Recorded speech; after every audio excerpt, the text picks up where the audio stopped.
ये हमारा आज का क्वेश्चन है। आई होप आप लोगों ने वीडियो को पॉज करके क्वेश्चन को पढ़कर अंडरस्टैंड कर लिया होगा। अब इस क्वेश्चन को सॉल्व करने के लिए सबसे पहले हमें जो कंडीशन दी गई है उसके अकॉर्डिंग हमें डायग्राम प्लॉट करनी पड़ेगी अपनी आसानी के लिए, जो कि मैंने यहाँ पर कर ली है। अब इस डायग्राम में मैंने बेसिकली क्या दिखाया हुआ है कि मेरे पास दो स्फीयर्स हैं जिनका रेडियस मुझे गिवन है 5 मीटर और वो एक सर्टेन डिस्टेंस पर एक नॉन कंडक्टिंग वायर के थ्रू कनेक्टेड हैं एक दूसरे से। अब हमें क्या करना है, हमें इस क्वेश्चन को बताना है कि हमारे पास ये जो टेंशन होगी वो कितनी होगी। अब टेंशन के लिए हमें क्या करना पड़ेगा, या तो हम इस वाले स्फीयर को लेके काम कर सकते हैं या तो हम इस वाले स्फीयर को लेके काम कर सकते हैं। आंसर सेम ही आएगा, आप किसी भी एक को ले सकते हैं। लेट्स सपोज मैं स्फीयर ए को लेने जा रही हूँ, तो अब स्फीयर ए को अगर मैं लूँगी तो क्योंकि इसके ऊपर हमारे पास डीप स्पेस क्वेश्चन में गिवन है, तो इसलिए हम ग्रेविटेशनल फोर्स जो है उसको निगलेक्ट करके जो बाकी की फोर्सेस हैं उन्हें प्लॉट कर सकते हैं। तो यहाँ पर लेट्स सपोज ये मेरे पास स्फीयर ए है, एक तो क्योंकि ये दोनों ही मेरे पास क्या है, पॉजिटिव स्फीयर्स हैं, तो स्फीयर बी स्फीयर ए को क्या करेगा, अपने से रिपेल करेगा इस तरफ। तो ये इसके ऊपर एक फोर्स लगाएगा जो कि होगी इलेक्ट्रोस्टैटिक फोर्स, जिसको हम FE कह देते हैं।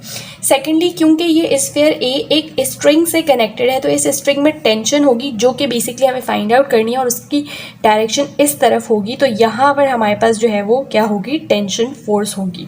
तो ये हमने एक स्फीयर के लिए फ्री बॉडी डायग्राम एक बना ली है। ग्रेविटेशनल फोर्स को हमने क्यों नेगलेक्ट किया, क्योंकि हमारे पास डीप स्पेस है।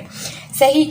अब यहाँ पर हम क्या कह सकते हैं, ये मेरे पास ये जो टेंशन है वो इक्वल होगी इस फोर्स के, तो हम लिख देते हैं T इक्वल्स टू FE।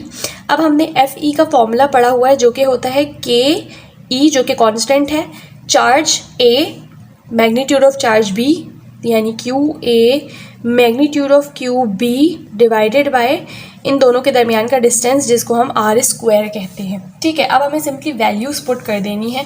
तो यहाँ पर अगर मैं K की बात करूँ, वो तो एक कांस्टेंट है जो कि होता है 8.99 एक्सपोनेंट 9।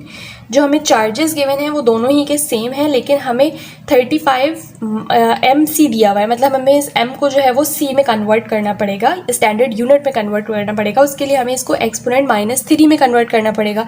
तो ये हो जाएगा 35 एक्सपोनेंट -3। सिमिलरली B के लिए भी यही होगा 35 एक्सपोनेंट -3, यानी ये magnitude of A magnitude of B divided by, यहाँ पर आती है आपकी असल कहानी जो कि है डिस्टेंस की।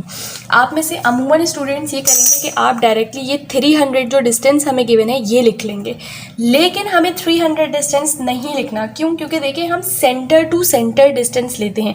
अब ये जो 300 गिवन है वो तो हमें सिर्फ यहाँ से यहाँ तक जो दोनों हमने इनको कनेक्ट किया हुआ है वहाँ तक का गिवन है। तो हमें अगर सेंटर टू सेंटर डिस्टेंस चाहिए तो हमें इस 5 को भी ऐड करना पड़ेगा और इस 5 को भी ऐड करना पड़ेगा। नाउ द क्वेश्चन में अराइज इन योर माइंड कि ये 5 आया कहाँ से, तो बेसिकली ये हमारे पास रेडियस गिवन है 5 मीटर क्वेश्चन में, वो हमने यहाँ पर शो किया हुआ है।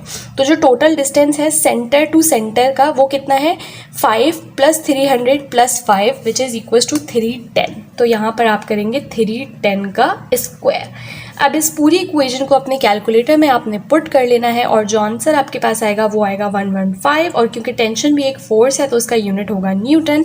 So this is the question for today's videos. I hope आप लोग को क्वेश्चन समझ में आ गया होगा। कोई कन्फ्यूजन हो तो कमेंट सेक्शन ओपन है, कमेंट करके आप मुझसे पूछ सकते हैं। चैनल को सब्सक्राइब करना मत भूलिए, वीडियो को अपने फ्रेंड्स के साथ भी शेयर करें। मिलते हैं नेक्स्ट वीडियो में।